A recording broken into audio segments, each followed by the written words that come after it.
Et donc, tous ces éléments-là ont infiltré l'Église catholique. Et l'auteur commence à en parler très rapidement. Très rapidement, après l'introduction, on rentre dans le vif du sujet.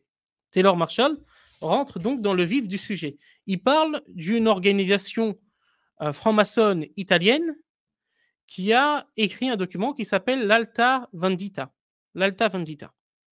Et donc, ce document a pour but d'expliquer comment la franc-maçonnerie comptait infiltrer l'Église catholique. Comment la franc-maçonnerie comptait infiltrer l'Église catholique.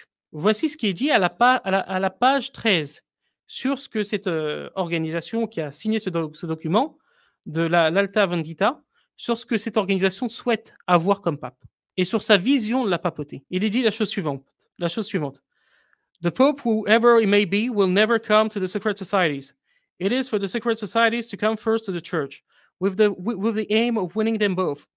The works which we have undertaken is not the work of a day, nor of a month, nor of a year. It may last many years, a century perhaps, but in our ranks the soldier dies, and the fight continues. Now then, in order to secure us a Pope according to our own heart, it is necessary to fashion for that Pope a generation worthy of the kingdom of which we dream.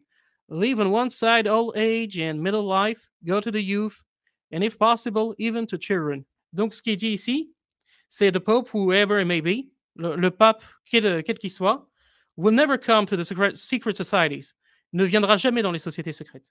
Mais ils disent, it is for the secret societies to come first to the church, with the aim of winning them both.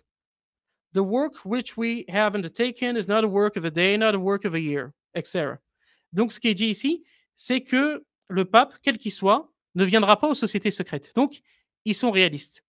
À cette époque, à l'époque de l'écriture de ce texte a été découvert en 1859, il était impensable qu'un pape aille dans une loge franc-maçonne.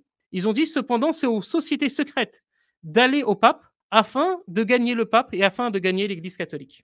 Et le travail que nous effectuons n'est pas le travail d'une journée, ni le travail d'un mois, ni le travail d'une année.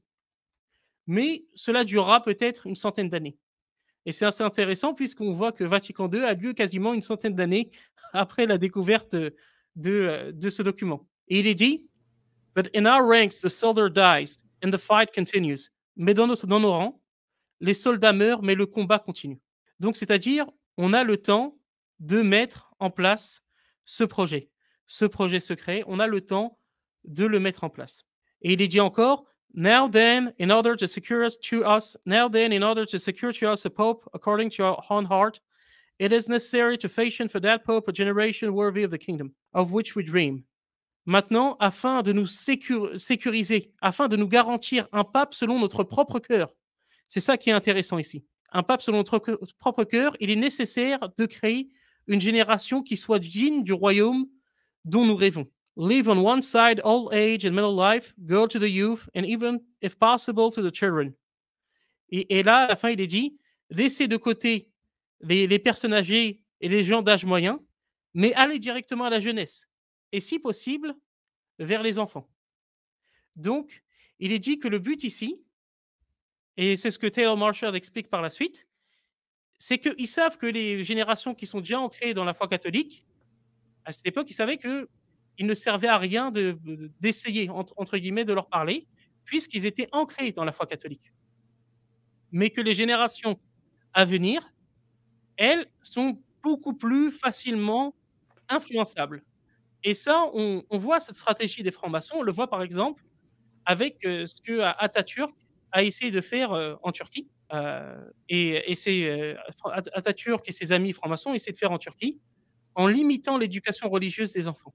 Et on voit à l'inverse ce que le président Erdogan, qu'Allah le préserve, essaye de faire, lui, en ouvrant au maximum ce qu'on appelle les imams hatib.